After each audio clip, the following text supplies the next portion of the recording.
বছৰটোৰ চৰকাৰ পৰিচালনা কৰা অসমক আমি 10টা বছৰৰ ভিতৰত 1,44,000 টকালৈ বা 1,44,000 কোটি টকা বিনিয়োগলৈ আমি বৃদ্ধি কৰিবলৈ সক্ষম হৈছোঁ। এইবাৰৰ বাজেটটো 1,55,000 কোটি টকা ব্যয়েৰ 1,55,985.14 কোটি টকাৰে উপস্থাপন কৰা হৈছে।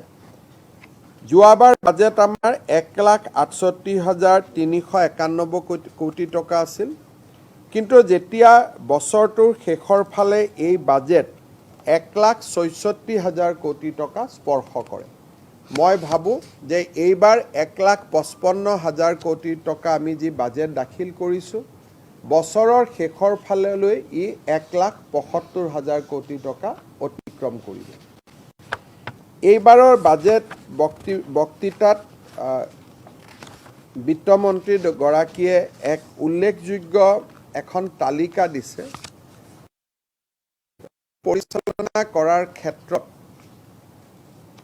আমি ভাৰতৰ সকলো ৰাজ্যই ঋণ গ্ৰহণ কৰে, কিন্তু আটাইতকৈ কম ঋণ গ্ৰহণ কৰা ৰাজ্যসমূহৰ ভিতৰত আজি আমাৰ অসমে স্থান লাভ কৰিবলৈ সক্ষম হৈছে।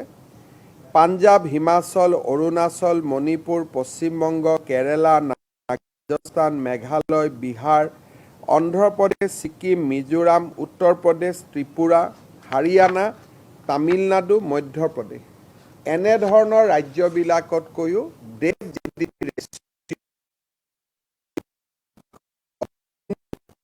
ঋণ গ্ৰহণ কৰাৰ ক্ষেত্ৰত অসম ভাৰতৰ ভিতৰত আটাইতকৈ তলৰ ফালৰ পৰা আটাইতকৈ কম ঋণ লোৱা 5খন ৰাজ্যলৈ ৰূপান্তৰ হৈছে।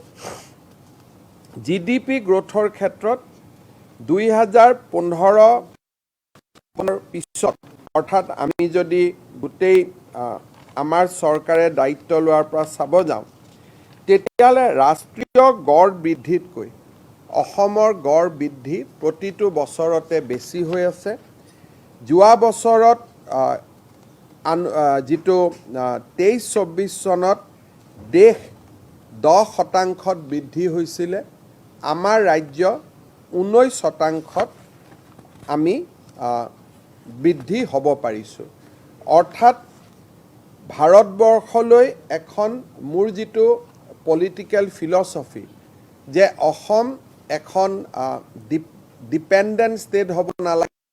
কাৰোবাৰ মুখলৈকে চাই থকা এখন ৰাজ্য হ'ব নালাগে, ভাৰতবৰ্ষৰ প্ৰগতিত অসমে বৰঙণি যোগাব লাগে।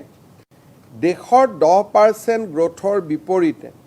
অসমত এইবাৰো 13% অসমৰ বিকাশ হ'ব।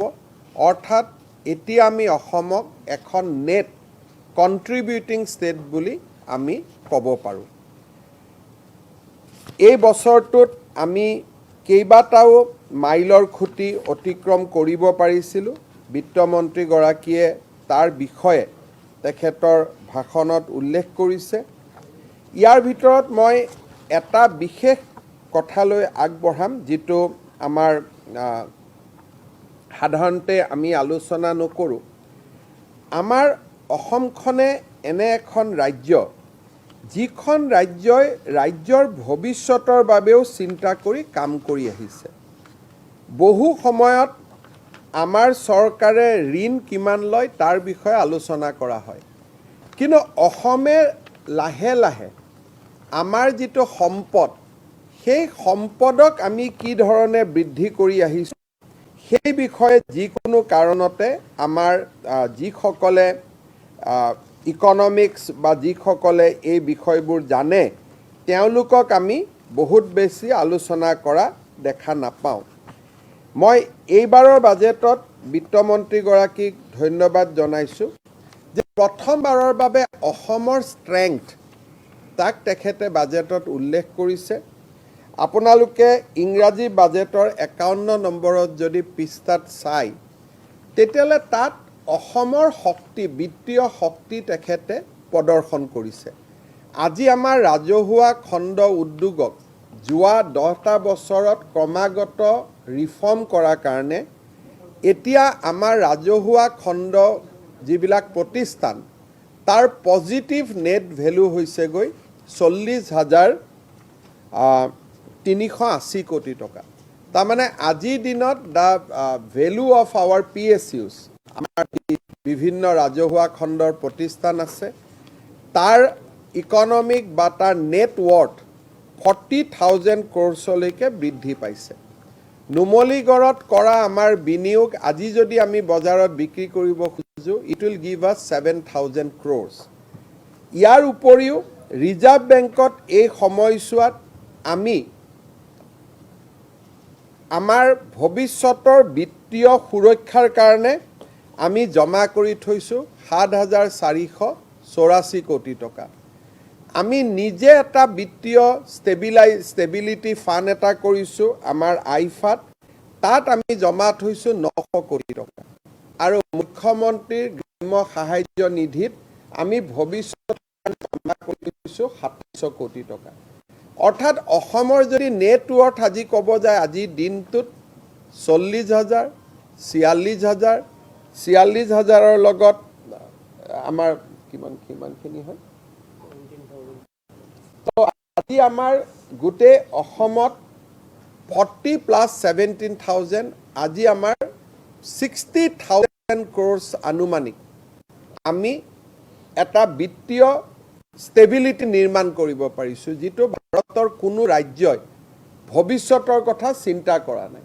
যে আমি প্ৰত্যেক বছৰে এটা টকা ভৱিষ্যত অসমৰ কাৰণে আছুতীয়াকৈ ৰাখি গৈ আছো তাতে ভৱিষ্যত প্ৰজন্মৰ সন্মুখত আমি কেতিয়াও প্ৰশ্নৰ সন্মুখীন হ'ব নালাগে so with that solid base with a higher GDP than nation's GDP 300% increase of budget allocation আমাৰ কংগ্ৰেছ চৰকাৰৰ দিনতকৈ আৰু কেপিটেল ইনভেষ্টমেণ্ট যি কংগ্ৰেছ চৰকাৰৰ দিনত তেওঁলোকে শেষলৈ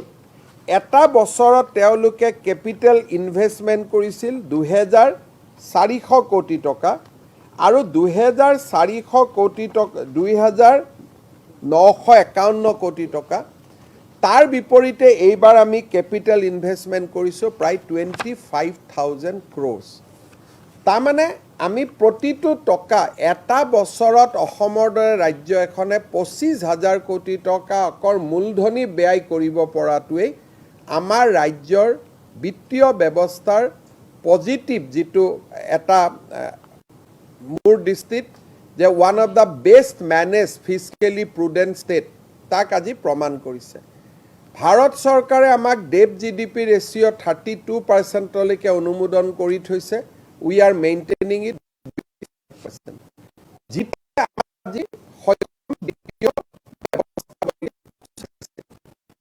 এই ধৰণৰ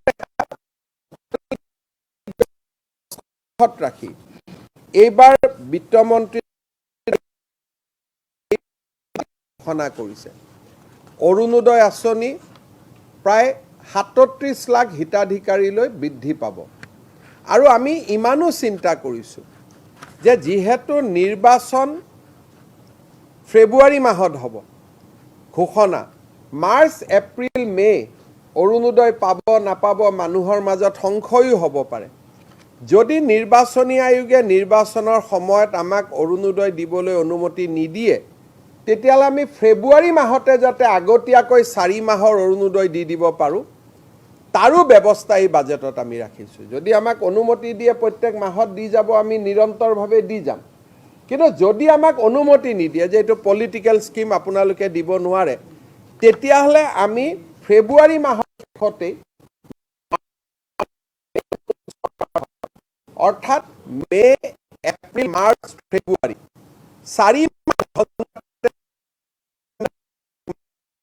মাহ লাগে তাৰো ব্যৱস্থা এই বাজেটত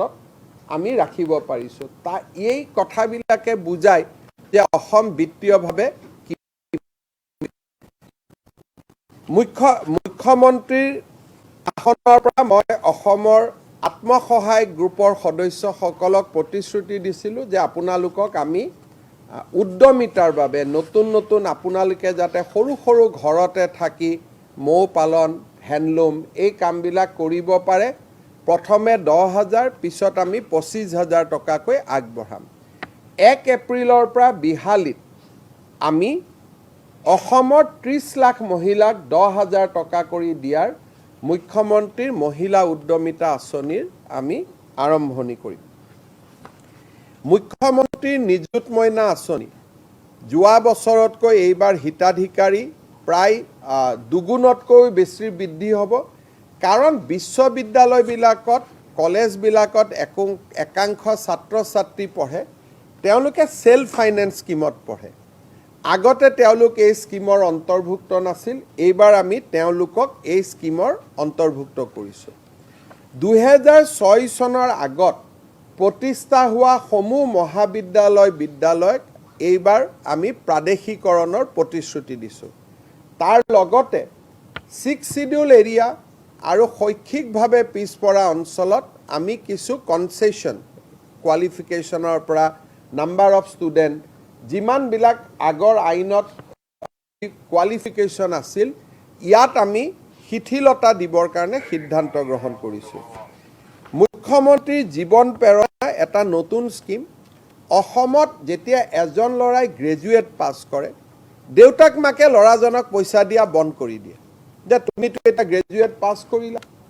কিন্তু ল'ৰাজনে গ্ৰেজুৱেট পাছ কৰিয়ে কৰ্মসংস্থাপন এটা নাপায় কিন্তু যিদিনাখনৰ প্ৰায় গ্ৰেজুৱেটৰ মাৰ্কশ্বিটখন পালে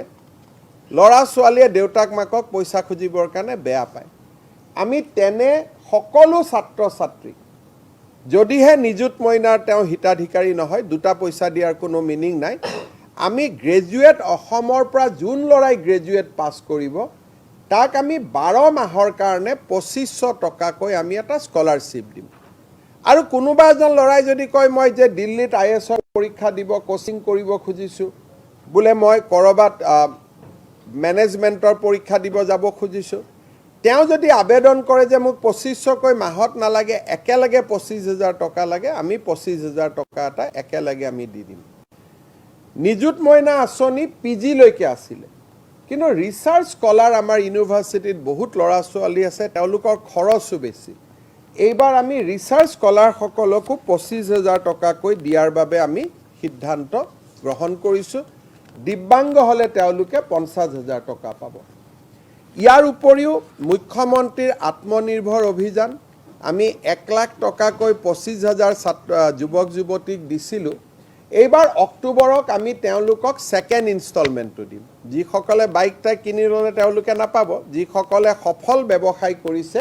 তেওঁলোকক আমি আৰু 1 লাখ দিম অতিৰিক্তকৈ আৰু 75,000 যুৱক যুৱতীক আমি 1 লাখকৈ টকা দিম অহা আমি এনে ডেট এটা ঠিক কৰিছোঁ 8 অক্টোবৰ তাৰিখে আমি নতুন কৰি আৰু 40,697 গৰাকী ল'ৰা ছোৱালীৰ হাতত নিয়োগ পত্ৰ তুলি দিম ইয়াৰ ফলত আমাৰ চৰকাৰৰ দিনত চাকৰি পোৱা ল'ৰা ছোৱালীৰ সংখ্যা 1,60,000ৰ সংখ্যা অতিক্ৰম কৰিব মূল্য বৃদ্ধিৰ ওপৰত আমি প্ৰায়ে আলোচনা কৰোঁ এইবাৰ আমি এটা নতুন স্কিম আনিছোঁ যাৰ ৰেশন কাৰ্ড আছে তেওঁলোকে বজাৰৰ মূল্যতকৈ 25 টকা মূল্যত কম 1 কেজি মচুৰ দালি পাব আৰু যদি পৰিয়ালটো ডাঙৰ হয় 5 জনতকৈ বেছি মেম্বাৰ থাকে তেওঁক আমি 2 কেজি দিম তাৰ উপৰিও চেনি আমি বজাৰৰ মূল্যতকৈ 20 টকা কমত দিম আৰু আমি নিমখো আমি বজাৰতকৈ 10 টকা মূল্যত কম দিম গভৰ্নমেণ্ট এমপ্লয়িজৰ কাৰণে এইবাৰ আমি কেইটামান ল্যান্ডমাৰ্ক ডিসিশন আনিছোঁ এটা হ'ল 2005ৰ আগত এপইন্টমেন্ট প্ৰসেস আৰম্ভ হ'ল কিন্তু কিবা কাৰণত এপইন্টমেন্টখন 2006ত পালে আমি তেওঁলোকক OPS লৈকে লৈ যাম NPSৰ জায়গাত তেওঁলোক OPSত যাব ইয়াৰ ফলত ৰাজ্য চৰকাৰৰ 30,000 নতুন কৰ্মচাৰী OPSত অন্তৰ্ভুক্ত হ'ব যিসকলে UPSত যাব খোজে আমি UPSত যাব সুবিধা দিম সকলোতকৈ ডাঙৰ কথা মুখ্যমন্ত্ৰী লোকসেৱা আয়োগ্য যোজনা য'ত আজিৰ দিনত 2,10,000 গভৰ্ণমেণ্ট এমপ্লয়ীয়ে ৰেজিষ্টাৰ কৰিছে এতিয়াৰ পৰা মেডিকেল কলেজ কেঞ্চাৰ হস্পিটালত তেওঁলোকে কেছলেছ ট্ৰিটমেণ্ট পাব আৰু এই বছৰৰ শেষৰ ফালে নাৰায়ণ হৃদয়ালয়া হওক এপ'ল' হওক তাতো আমি কেছলেছ ব্যৱস্থা ৰূপান্তৰকৰণৰ দিশত আমি এই ব্যৱস্থাটোক আগুৱাই লৈ যাম সকলোতকৈ ডাঙৰ কথা হৈছে যে NHM সৰ্বশিক্ষা যিবিলাক এনেকুৱা ধৰণৰ ছ'চাইটিত কাম কৰে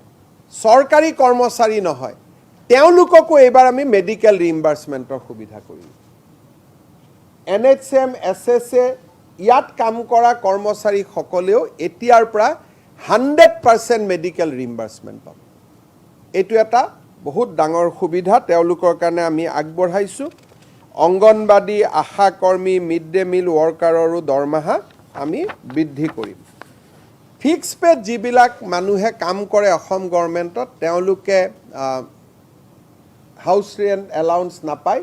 এইবাৰ আমি তেওঁলোকক 50% হাউচ ৰেণ্ট এলাউন্স দিম বুলি কৈছোঁ আৰু NHM SSAত কাম কৰা কৰ্মচাৰীসকলৰো যাতে এটা নিজৰ ঘৰ হয় তেওঁলোকক আমি আপোন ঘৰ আঁচনিৰ সুবিধা তেওঁলোকলৈ সম্প্ৰসাৰণ কৰাৰ কথা আমি চিন্তা কৰিছোঁ আমাৰ যি ইয়েৰ অফ বুকছ আছে ইয়েৰ অফ বুকছত আমি এইবাৰ বহুতকেইটা নতুন কথা আগবঢ়াইছোঁ গ্ৰন্থমেলা পাতিলে সহায় 1,000 সৃষ্টিশীল লিখকলৈ 25,000 টকাৰ সাহায্য আৰু চৰকাৰী কৰ্মচাৰীসকলক গ্ৰন্থমেলাৰ সময়ত আমি দৰমহাৰ লগত 1,000 টকা দিম যাতে তেওঁলোকে গ্ৰন্থ কিনিব কিন্তু গ্ৰন্থ কিনাৰ হিচাপখন তেওঁলোকে আহি অফিচত জমা দিব লাগিব আমি ইলেক্ট্ৰিচিটি 120 ইউনিটলৈকে যিসকলে ব্যৱহাৰ কৰে তাৰমানে আমাৰ 48 লাখ কনজিউমাৰে মাহত 120 ইউনিটতকৈ কম ব্যৱহাৰ কৰে 1 মে'ৰ পৰা আমি ইলেক্ট্ৰিচিটিৰ যিটো মাচুল তাক আমি পাৰ ইউনিটত 1 টকা হ্ৰাস কৰিম অক্টোবৰ নৱেম্বৰ মাহত আমি চেষ্টা কৰিম আৰু কিছু হ্ৰাস কৰাৰ বাবে অৰ্থাৎ ইলেক্ট্ৰিচিটিৰ বোজাও আমি ৰাইজৰ পৰা কমাবৰ বাবে সিদ্ধান্ত গ্ৰহণ কৰিছোঁ এইবাৰ এটা আমি ডাঙৰ স্কিম হাতত লৈছোঁ সেইটো হ'ল আমাৰ কৃষকসকলে যেতিয়া ধান আমি তেওঁলোকৰ পৰা কিনো আমি তেওঁলোকৰ পৰা ভাৰত চৰকাৰে যিটো আমাক টকা দিয়ে সেইটো দামত আমি কিনো কিন্তু এইবাৰ আমি সিদ্ধান্ত লৈছোঁ যে ভাৰত চৰকাৰে যিটো দাম দিয়ে তাৰ ওপৰত অসম চৰকাৰে 250 টকা দিব তাৰমানে অহা 1 এপ্ৰিলৰ পৰা ধানৰ সমৰ্থন মূল্য অসমত 2550 টকালৈকে বৃদ্ধি হ'ব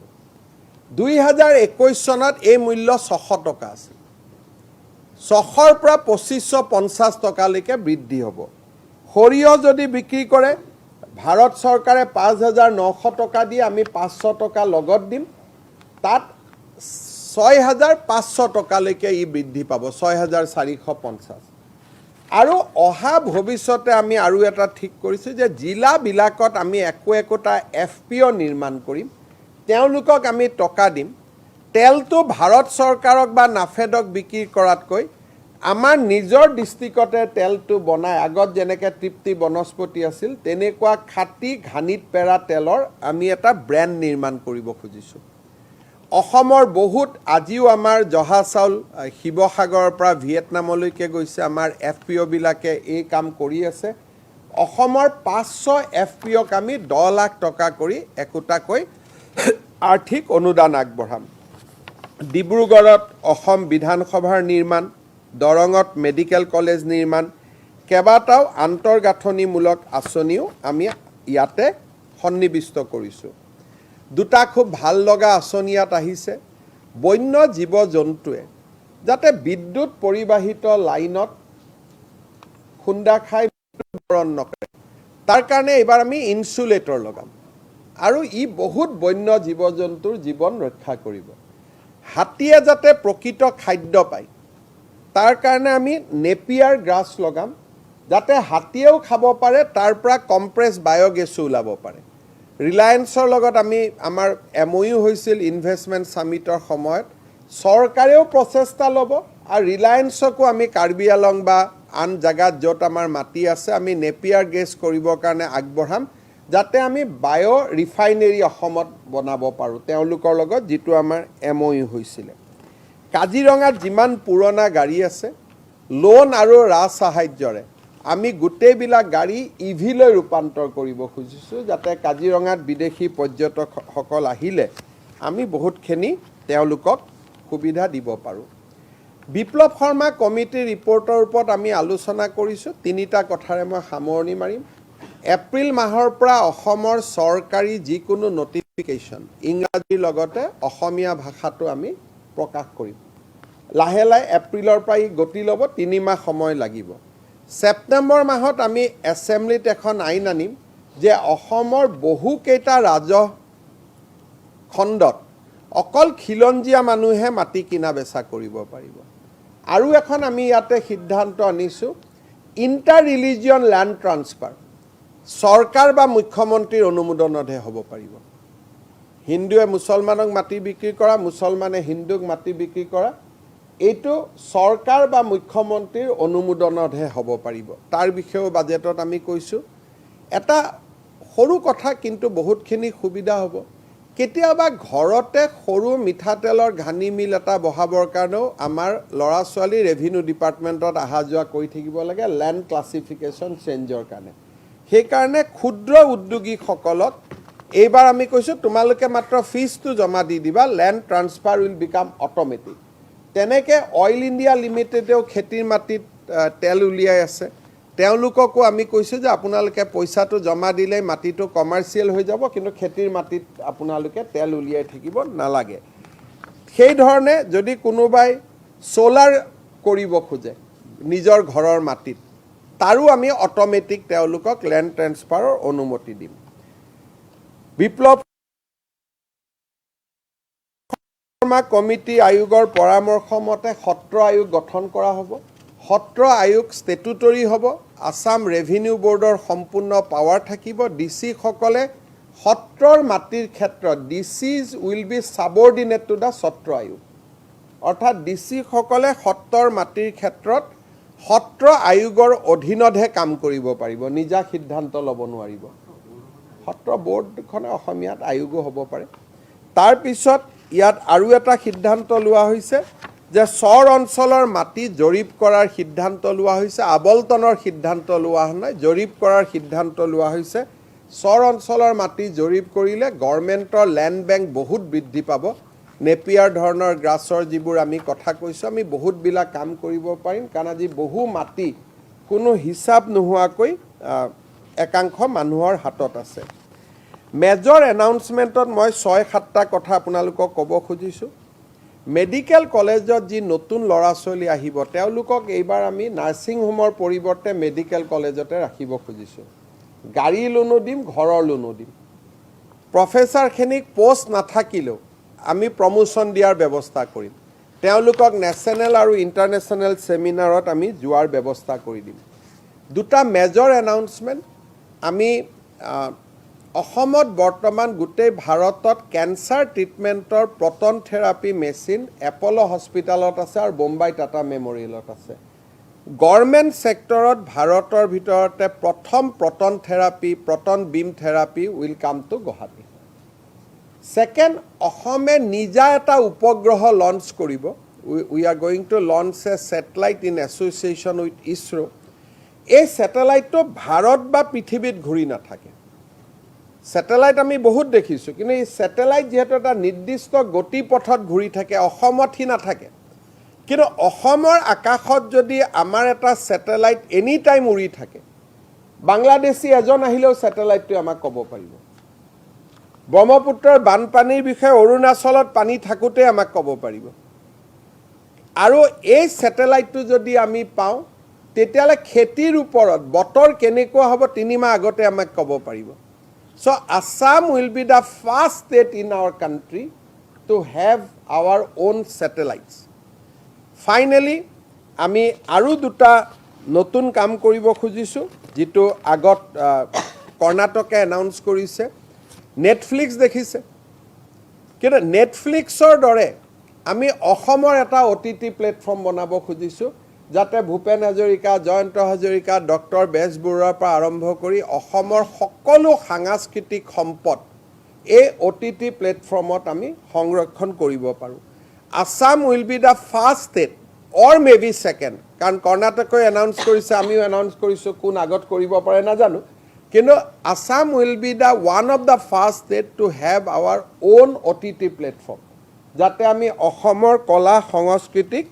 আমি সংৰক্ষণ কৰিব পাৰোঁ। ছেটেলাইটে হওক, প্ৰটনে হওক, আমাৰ নিজৰ OTT প্লেটফৰ্মে হওক, এই গোটেই বাজেটখন আপোনালোকে যেতিয়া চাব তেতিয়া ভৱিষ্যতৰ এখন অসমৰ কল্পনা পাব, যিখন অসম ভাৰতৰ বৌদ্ধিক, অৰ্থনৈতিক, সামাজিক, ৰাজনৈতিক নেতৃত্ব ল'ব। তেনেকুৱা এখন অসমৰ ভৱিষ্যত, অসমৰ স্বপ্নৰে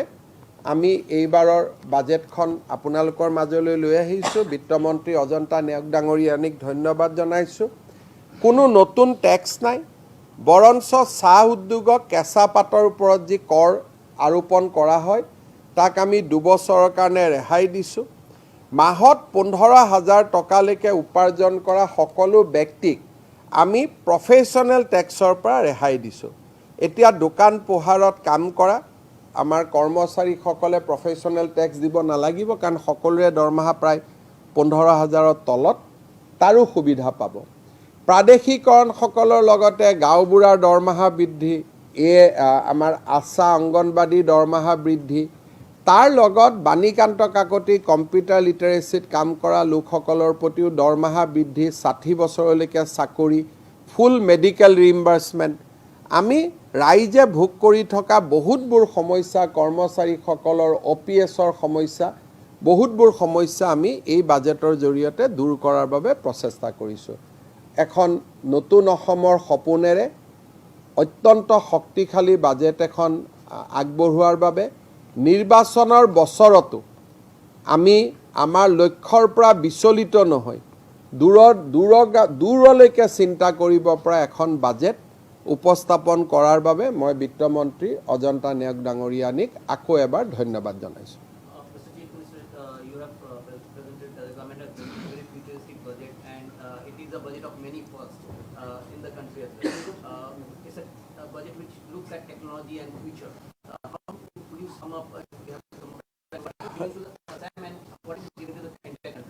You see, whenever election come, a political party always presents a budget which is more beneficiary driven. We are continuing our effort to empower poor and middle class, but at the same time we have not deviated from our strong commitment to make Assam one of the front-running state in our country. In this budget, we have announced a proton beam therapy so that Assam can become a place for medical tourism. After our effort to set up 17 hospitals with Tata, this is the next step which we have taken, and this is one of the first in the country. We have spoken about launching a satellite of our own. Because Assam is a flood-prone state, we need a satellite which is dedicated and which run within the geographical territory of Assam. We have announced that in association with Indian Space Research Organization, we will launch a Assam-specific satellite so that we can manage our border well. We can contribute in the farming sector. We can also predict floods. We have also announced to Assam, we want to take Assam as an emerging soft power. That is why we have also announced OTT platforms of our own. We have also spoken to convert Assam to a carbon economy. Many countries in the world produce carbon, but they can invest in green power in Assam so that their carbon offset they can get in Assam. So that will make Assam a next industrial destination. Overall, our contribution into the national GDP now in percentage terms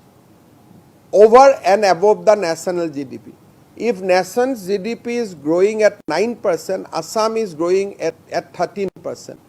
Our capital expenditure has increased from in last 10 years from mere 3,000 crores to total 25,000 crores this year. So we are growing at a very fast pace. While dealing with human, we have not forgetting about our wildlife. We have announced many fast, like insulating our power cables, so that animal doesn't killed in those kind of accident. We have spoken about Napier gas, so that we can give fodder to the elephant, so that we can eliminate human-elephant conflict. So many fast in the budget. We want to take Assam into that direction, and I hope that we will be able to fulfill our commitment. Regarding the land you have mentioned one thing, can you just regarding the land you have mentioned? Landot এইটো হ'ব যে অসমৰ selected revenue blockত we have tried to implement the recommendation of Justice Biplab Sharma Committee in regards to the clause 6 of Assam Accord. Under this, we will ensure that in selected revenue blocks, only indigenous people of Assam can indulge in sale and purchase of lands. So that was one of the recommendations which we have accepted. Assam is a very sensitive state. We want to avoid all kind of communal disturbances. So we have banned inter-religion transfer of land in last year in view of certain difficult situation. But those kind of ban cannot continue under the Constitution of India. So we have allowed now inter-religious sale and purchase of lands, but that will only happen with the approval of state government, so that we can specifically consider, scrutinize each and every proposals, and thereafter we can allow.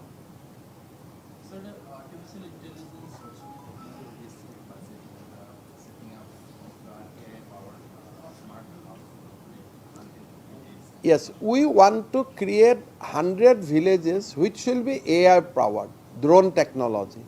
So if you look,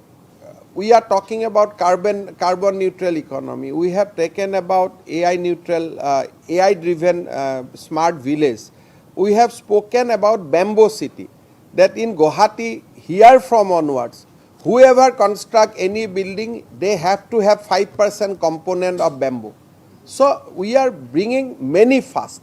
so that we can harness Assam and we can convert Assam as a sustainable economy. So we want to convert Guwahati as a bamboo city. We have also spoken about metro inland water transport, that there will be the new water metro, new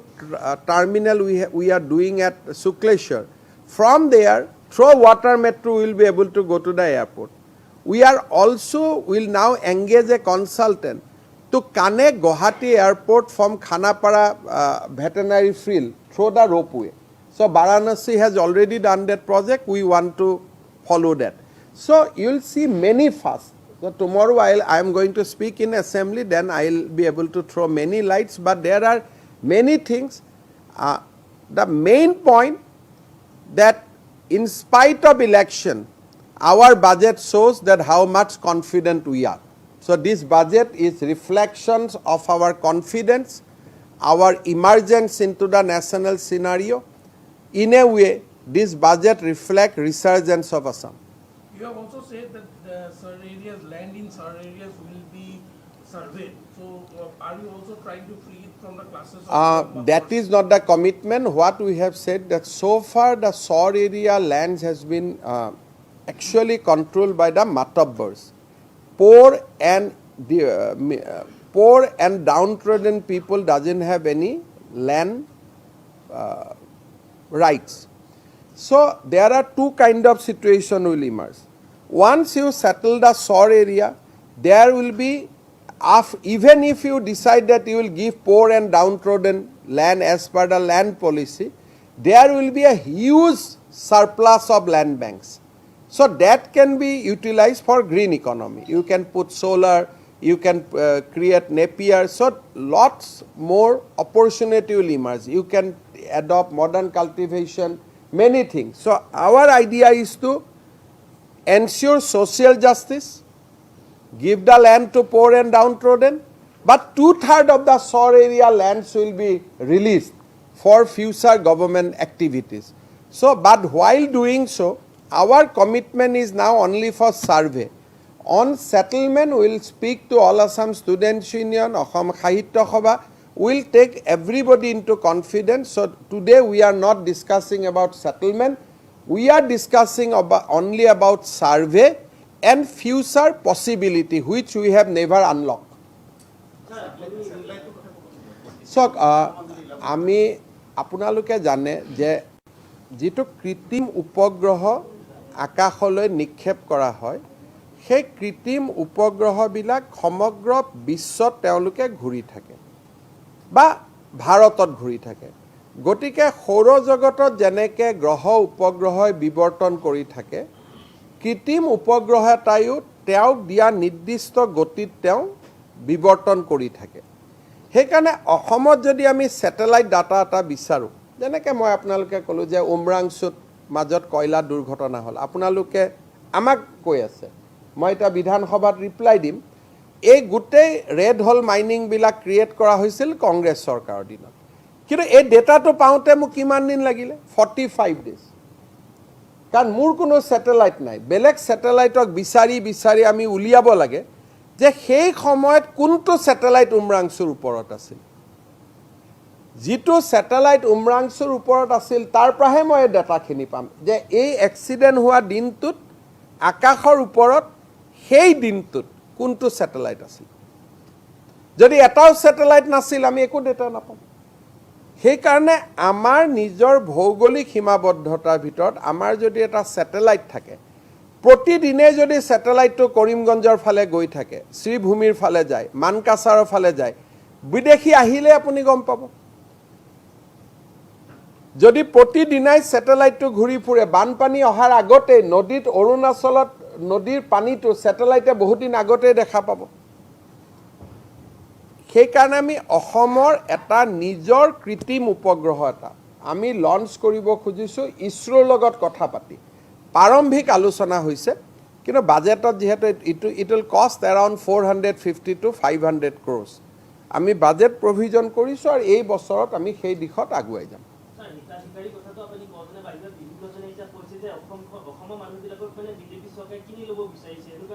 এইটো আপোনাৰ মানসিকতা মই কোনজন মানুহক কিনিব খুজিলে আপুনি কওক আপোনালোকে কৈছিল কৰ্মচাৰীক OPS দিব লাগে আপোনালোকে নিজৰ কথাবোৰ নিজেই পাহৰি যায় আপোনালোকে পেপাৰত লিখি থাকে এইবোৰ কথা দুখীয়া প্ৰজা দুখীয়া ঘৰ আপোনালোকে লিখা কথাবোৰ কৰিলে আকৌ আপোনালোকে প্ৰশ্ন খুদে আপুনি কোন পেপাৰ তো ND24 এটো এইবোৰ বাতৰি দেখুৱাই থাকে যে OPS নাই আমাৰ চিকিৎসা বেয়া নাই এইবিলাকতো আপুনিয়ে কৈ থাকে আৰু আপুনি যদি ND24 এনেকুৱা কৰে অৰুণোদয় হিতাধিকাৰীবিলাকে আপোনাৰ টিভি চোৱা বন্ধ কৰি দিব TRP কমি যাব না না কোনো সেইকাৰণে কংগ্ৰেছ UDFক অৰুণোদয় মানে ভোট নিদিয়ে ইলেকশ্যন হাৰি থাকে এটা আপোনাৰ টিভিটো আপুনি এনেকুৱা লাইনত লৈ যাব খুজিছে নেকি কংগ্ৰেছ আৰু UDFক আপুনি আপোনাৰ টিভিটো কংগ্ৰেছ UDF কৰিব খুজিছে নেকি বিজেপিৰ প্ৰতি থাকক TRP বাঢ়িব কাৰণ অৰুণোদয় হৈ গ'ল মুখ্যমন্ত্ৰী মহিলা উদ্যমিতা হৈ গ'ল অসমৰ গোটেই মানুহখিনিটো বিজেপিৰ লগত আপোনাৰ টিভিটো যদি বাংলাদেশত চলাব লাগে আমাৰ বিৰুদ্ধে কওক যদি অসমত চলাব লাগে আমাৰ সপক্ষে ক'ব লাগিব আৰু এইকাৰণে আমাৰ সপক্ষে কোৱা টিভি TRP বেছি হয় নহয় যোনে বিজেপিৰ সপক্ষে ক'ব তাৰ TRP বাঢ়িব যোনে বিজেপি বিপক্ষে ক'ব তাৰ TRP কমিব কাৰণ মানুহটো আমাৰ লগত UDF কংগ্ৰেছৰ লগত ক'ত মানুহ আছে তেওঁলোকে মহিলাক ইমান দিন আছক যোৱাকালি কংগ্ৰেছৰ সংসদ গৌৰৱ গগৈ কৈছে যে 10,000 টকাটো মহিলাবিলাকক নিদিলে মুখ্যমন্ত্ৰীয়ে কোৱাৰ পিছত এতিয়া মই 1 তাৰিখৰ পৰা দিম বুলি কওঁতে তেওঁ কৈছে হিতাধিকাৰী সৃষ্টি কৰিছিল তুমিয়ে কিয় কথাটো উলিয়ালা আজি যদি মই 2 মাহ অৰুণোদয় বন্ধ কৰি দিওঁ কংগ্ৰেছৰ পৰা সুধি লওকচোন হুলস্থুল কৰিব নে আপোনাৰ কথা মতে মই মানি ল'লোঁ অহা মাহত অৰুণোদয় নিদিওঁ ND24ৰ কথা মতে হ'ব যোনে মোক সোধে মই ক'ম যে ND24 কৰাৰ কাৰণে বন্ধ কৰি দিছোঁ তাকত আছে ন অখিল গগৈ কোৱা মতে মই বন্ধ কৰি দিম তাক সুধিব তাকত আছে নেকি শিৱসাগৰত অৰুণোদয় মই 2 মাহ বন্ধ কৰি দিওঁ অখিল গগৈ বানপানীতকৈও দূৰেৰে উৰি গুচি যাব বানপানীৰ স্পীড কম হ'ব অখিল গগৈক উৰুৱাই লৈ যোৱা স্পীডটো বেছি হ'বগৈ এইবিলাক যি কথা ক'লে মানুহৰ শত্ৰু বুলি প্ৰমাণিত হয় সেই কথা ক'ব নালাগে ইমান দুখীয়া মানুহে 1250 টকা পায় দুখীয়া মানুহকেইটাৰ প্ৰতি ইমান কিয় চকু আগতেতো অখিল গগৈ চকু লুহিয়া তুহিয়াৰ লগত আছিল আজিকালি চকু অৰুণোদয় হিতাধিকাৰীৰ লগত হৈ গ'ল তাৰমানে সেইবিলাকৰ লগত কম্প্ৰমাইজ হৈ গ'ল এটা 1250 টকাৰ পৰাতো কমিশ্যন দিব নোৱাৰে সেইকাৰণে সেইকেইটাৰ পিছত লাগি থাকে এইটো কিবা যুক্তি হ'ব পাৰে নেকি ইমান ভাল আঁচনি দেখাৰ পিছতো তেওঁ এই অৰুণোদয় কেইটাই চকুত পৰিল হয় নহয় চাই ল'ব যদি ND24 বিচাৰে মই বন্ধ কৰি দিম আৰু কিবা আছে নাই ঠিক আছে ধন্যবাদ